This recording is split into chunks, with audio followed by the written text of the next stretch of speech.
Hello everyone, and welcome to another episode of The Content Show brought to you by Click to View. I'm Simon Kearney, and I'm talking today with our editorial content director, David Austin, about mobile-first content. Hi, David. Hi, Simon. How are you? I'm good. How's your isolation going? Oh, today's not just isolation, it's home-based learning from the Singapore primary school. So we've been doing our regular work and also acting as the teachers and discipline monitors and everything today. How's that going? Would you ever consider a alternate career as a teacher? Well, maybe so. Who's coming in here right now? But I'm glad it's only one day a week right now. I'll put it that way.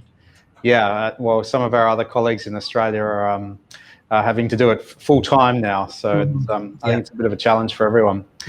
So today we're talking about mobile first content, something that we've been looking at for a while, trying to get our clients to think mobile first, because as we know, most content is consumed on phones, but a lot of corporate content is really still put together with a desktop experience in mind, and that's probably the wrong way to go about it, especially now as we're all working from home, and we're probably consuming much more content on our mobile devices. So maybe David, perhaps you could talk to us a little bit about mobile first content and why it's important. Sure. Well, yeah, a couple of interesting things. As you said, the trend going towards mobile it's been the trend for a while. Now with the COVID-19 situation, things have intensified and changed. In one way, I think a lot of people at this particular moment may be spending a little bit more time on desktop or laptops because they're at home during the day. What are some of the tips for producing great content for mobile? Like just thinking about written content to start with. Yes, well, in fact, we have a really good blog about that you can access. And some of the tips, it's very clear. You want to, your headline has to be great and has to get your point across in the headline, because a lot of people, the headline really will be the only thing that they read. So it's got to be a great headline. The whole thing has to be very scrollable and skimmable. So one thing that you want to keep in mind is, and sometimes this can be counterintuitive, but space things out. You don't want to have a bunch of text crammed into a small space. Have nice images, have copy space, have breather space. Actually lets people absorb more content better. And then another thing, if you think about a mobile experience, for any hyperlinks, you want them to be long. Don't just include the one word that's you're sourcing to. Think about people's thumbs trying to click on it. Have a nice long link, and that can also, I think, help with SEO results as well. It sort of makes sure your anchor content includes what the purpose of the link is for. Yeah, I think one of the things that we've done with our newsletter, Content Confidential, to make it mobile friendly is like each item or each paragraph is really no more than 30 words. And then we break up those paragraphs using a bigger font size for people like myself who can't read the small text on a phone screen anymore. And good the use of bold. So bolding bits you want people to, where to draw the eye on the screen, and also dot points. So, breaking up content instead of using paragraphs, using dot points seems to work really well and make it much easier to consume on a mobile device. Right.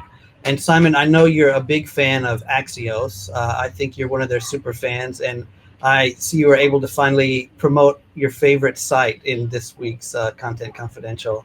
Absolutely, but I asked them to come on the show. I got in contact with them. Unfortunately, all their journalists are a bit busy at the moment. So I'll keep trying. At some point, we'll try and get them on the show and talk about how they make mobile first content. I know that one of the things, they have a CMS that's focused on mobile, and actually encourages the journalists to write their stories on their phones. So they're really in that mindset as they produce their stories as well. And what do you like as a reader? What is it you love about Axios so much?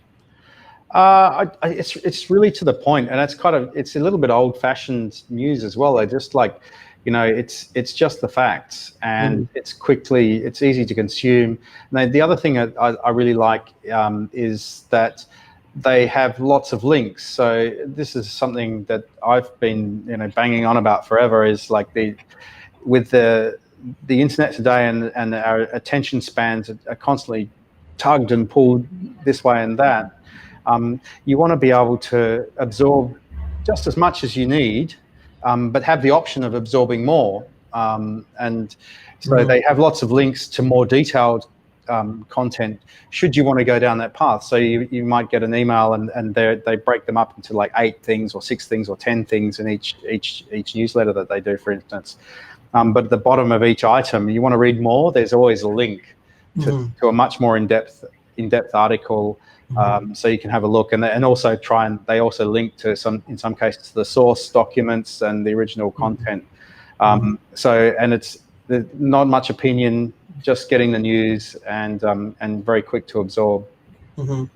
Now there was one other thing that we featured in our newsletter that I think is kind of fun, which is the website, the mobile friendly test tool.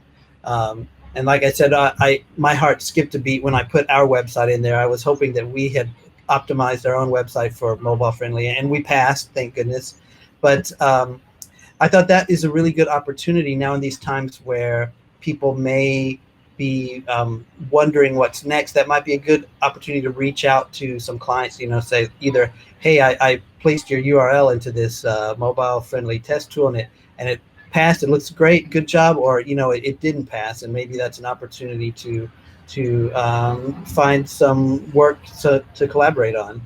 Yeah, absolutely. And I think that the reason for this is that a couple of years ago, Google started prioritizing mobile sites in their indexing, and that's I believe is going to become the standard from September this year. So it really is. People have been talking about mobile first in digital and websites for a little while, but I guess the interesting point that we're talking about is that hadn't actually filtered down to the way we might write a blog, for instance, or illustrations. Illustrations are another great example, because the classic infographic, which is that long scrollable thing, which was kind of good for a desktop, it really isn't good for a mobile experience or at all. So it seems to be a lot more illustration going in and around using GIFs and creating carousels so that people can flick through.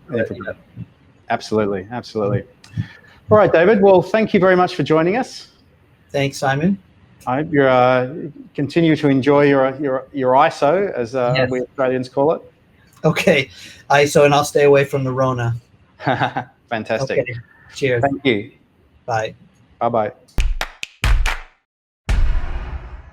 Coming up next, more on webinars, follow up to a popular video that we did last year, talking about hacking the various webinar tools, and it's become a bit of a hit for us on our channel, and we need to update it because we've been learning a lot about the platforms and how they all go together.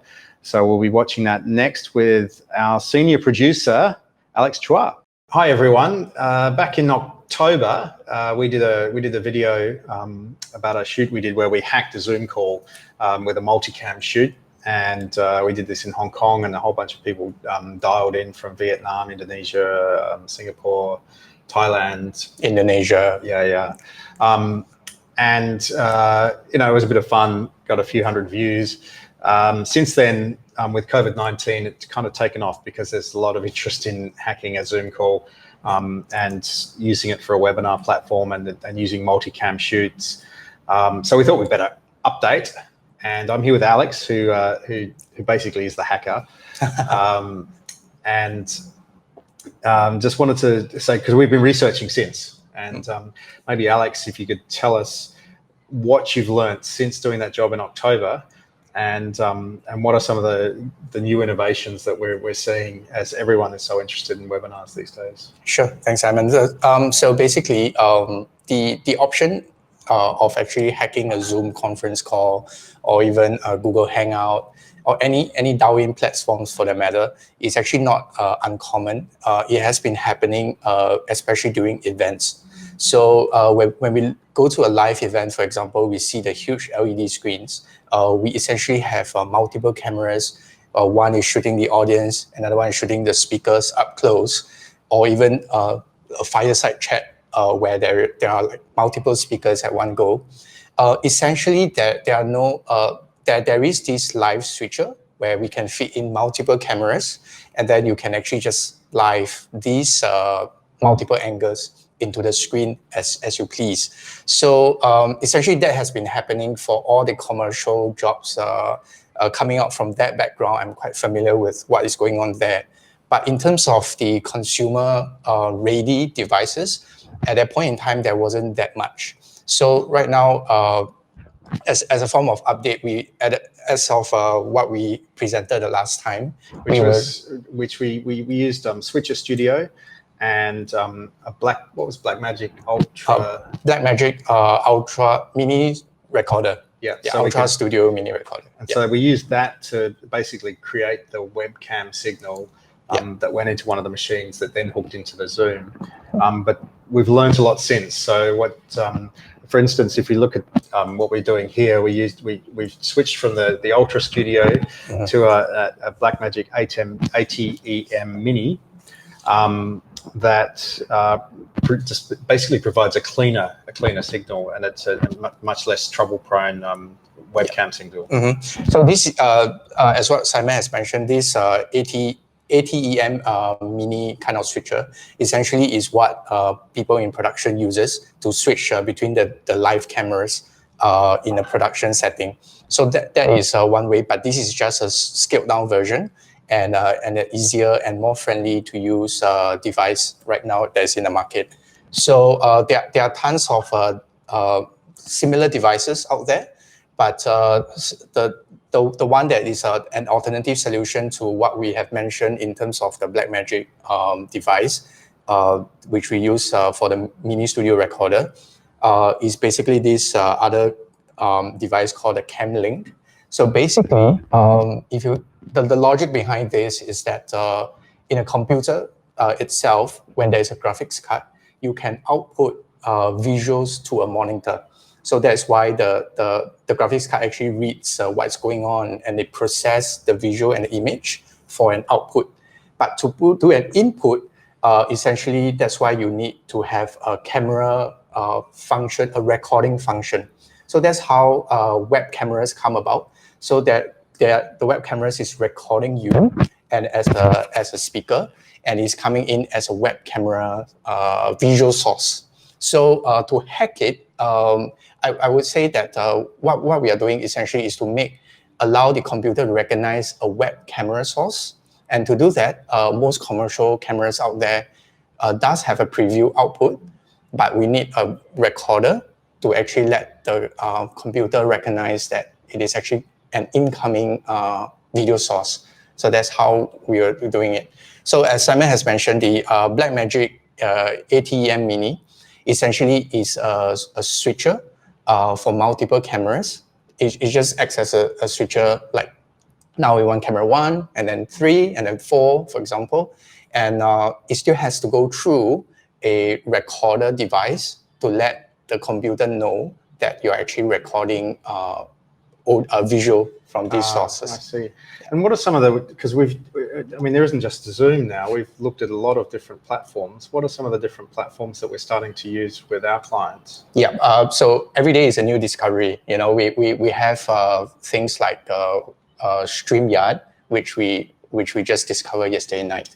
So there are actually tons of these platforms out there. We have the most commonly known is Google Hangouts, Skype, actually Zoom conferences call, that is also an upcoming one.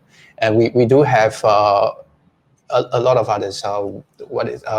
WebinarJam, that is also another one. There's GoToWebinar. There's a lot of, and those are the commercial ones, which cost quite a bit to sign up to. Yeah, and there are also another option of nowadays live streaming is very popular. So these people actually most of these platforms don't stream to multiple streams at one go. For example, if you want to stream to Twitch, YouTube, and Facebook all at the same time, very seldom most of these platforms require a paid and premium account. And what is other third-party websites such as Restream.io that actually helps. That means you stream a single stream to Restream, and Restream helps you broadcast to a multiple channels. But it's quite interesting because these terms of broadcasting to different channels essentially is what broadcasting stations is doing. But now it's all commercially viable, and we can actually get our hands on these yeah, I mean, it's fascinating. We've been playing around with Switcher Studio for a couple of years now. Yeah.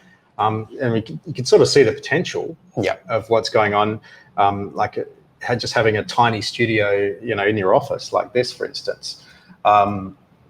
But it's it's all coming together. But what I find fascinating about what you're doing with some of our clients at the moment is you're also piecing together some of these platforms, because they do bits and pieces, but they don't really do the whole thing. Especially if you're trying to do like using a sort of webinar platform with lots of people registering and so forth to be as part of the webinar, but also wanting to stream that out to a public audience, for instance, or even just a private link on YouTube Live. Mm-hmm. So what are some of the integrations that you're working on? So it's fascinating that nowadays we have so much control on the content that we want to piece together in one single place. So I think the most commonly known platforms are XSplit and as well as OBS Studio. So OBS and XSplit essentially are great platforms, free to use actually. So OBS itself, is very common nowadays with gamers, for example. They want to stream their live sessions, and they also want to speak to the camera as they are actually doing this live gaming at the same time. So it's especially very interesting for us to serve our clients with this technology. So essentially these platforms, as I've just mentioned, such as OBS or XSplit, essentially is a platform that is kind of like Photoshop for video live stream, where you can actually put in multiple layers. For example, you can have a person in green screen. You can key this person, the green screen out, and add a marine life background, for example, behind you. And you can do that, and at the same time, you can put in lower thirds. You can put in information in any shapes and sizes, actually. So it can be a PNG, a single PNG, where you can just break out of the usual shape. So say, for example, people are very used to a square box presenter. I mean, if you want it to be slanted, you can actually do that as well with a single so you sort of PNG. You could put a little cloud mask or something over there. Exactly. Yeah. So as I mentioned, the XSplit and OBS actually works interestingly because you have full control in cropping, in reshaping a certain part of it in the form of a mask. So you can mask this video to a smaller size. You can actually do a screen capture of a website that you're surfing. For example, you want to explain about your Facebook page, for example. You can actually screen capture that and live stream it together and mix it within OBS. For example, you don't want to see the search bar. You can actually just crop it down, and then you can see a very neat and clean Facebook page where you can just direct the audience to the correct content or shift their focus to the right content. Yeah. Excellent. I mean, I think in this time of social distancing, we're going to keep learning, and so what we will do is come back to you as we our knowledge deepens and we try some of these things out. We're working on this at the moment for clients and delivering webinars using this technology. Social distancing, I noticed the 1 meter away. Anyway, that's enough on this topic. Thanks very much, Alex. Thanks, Simon. Thank you. Thanks for watching. Hello and welcome back to the Content Show. I'm Simon Kearney and I'm joined by our Click to Views scripted content director, Arta Akhmetsianov, who's also Singapore's most famous Russian comedian. Hi Arta, how are you going? Hello, Simon. I'm doing well. Hope you're doing well as well. Excellent. How's your isolation? Good. Not going crazy yet. Just yet? Just yet. How long since you've left the house? I just went for lunch like a couple of hours ago. So I still see humans around, birds, cats. And how's the comedy scene in Singapore looking at the moment? Dead. Are any venues open? No, everything is closed. I think a couple of people are planning to do some online shows, but otherwise everything is on hold till May. Okay. Right, well, let's get straight into your branded video picks of the week. And I think first we're starting with the history of the iconic Nike Air Max. Yeah, Nike Air Max did a great documentary kind of spanning a couple of decades, and there was a bunch of different interviews with the journalists, with designers, and basically everyone is just sharing a passion and personal anecdotes about how specific pairs of shoes models affected their either childhood or growing up, etc. So that's quite an insightful one, and it kind of interconnects with a lot of B-rolls of historical events. So you always see this mix of social and cultural things. So that excellent. And I think next off was Panasonic, and using 4K technology to find the best imagery that Japan has to offer. No doubt they were probably rolling this out in readiness for the Olympics in July, but it's going to be a year later. Yeah, I think it was actually a six-year long project. So yeah, probably started preparing quite in advance. And I would assume they had to go through basically 6 years of footage to collect this very short video with the best of the best shots. I mean, it's a great advertising for the country. I guess unfortunately now with lockdown, no one can fly anywhere. But otherwise, for the future reference, it's stunning. Like the nature of Japan is so diverse and exceptional. I'm enjoying my isolation. So next one is well, I guess this is quite quite pertinent at the moment. Amazon thanking its frontline staff. Now, I mean, they've been copping a bit in very recent times, last few days, about how its staff are being treated at this time. But Amazon is like home deliveries are going through the roof. I heard on the somebody referred to them as being like America's Red Cross at the moment, which I mean, it's quite an interesting change for an organization that some love to hate. Yeah. But I mean, like it's great that at least they're thanking the employees, because obviously it's not only robots working on the warehouses. I'm sure that the majority of Amazon delivery supply chain is still driven by humans, so it's nice to see this human touch, and hopefully everyone is getting enough time to rest. Absolutely, and the final one. It says, while you're now spending more time at home, it might be worth investing in a new mattress, which fair point. And actually, I read somewhere some advice from a doctor about about looking after yourself at these times, and getting enough sleep is very important to to keep the immune system healthy. So we've got a mattress video. Yeah. Casper is a great content creator machine.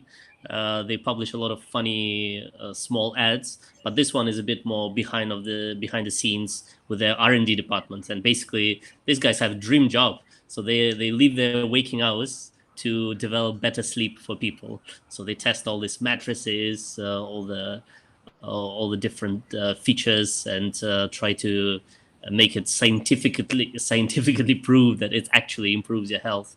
And there is a direct correlation between great sleep and your emotional and health quality. I think we also skipped one more video that was from Cisco. That was quite a fun one, showing the work from home and how employees from different brands can actually entertain themselves. And Cisco Lisboa has a in-house band, and they did a cover of Queen, and you see there's multiple screens, people playing different instruments. So I think it's kind of the happy hours and free time taken to the next stage, where you have this collaboration between people. That's a great idea. That's something maybe you should organize with your comedian mates to have like some sort of do you have like whose line is that type challenge? Yeah, I think some people are already planning to do some sort of online shows, but I wonder if these sort of collaborations happen, who knows, maybe Eurovision will also move to YouTube Live or Facebook Live in certain time. Maybe. Well, sorry about skipping that one. Thank you very much. Good to see you. And thanks everyone for watching another episode of The Content Show.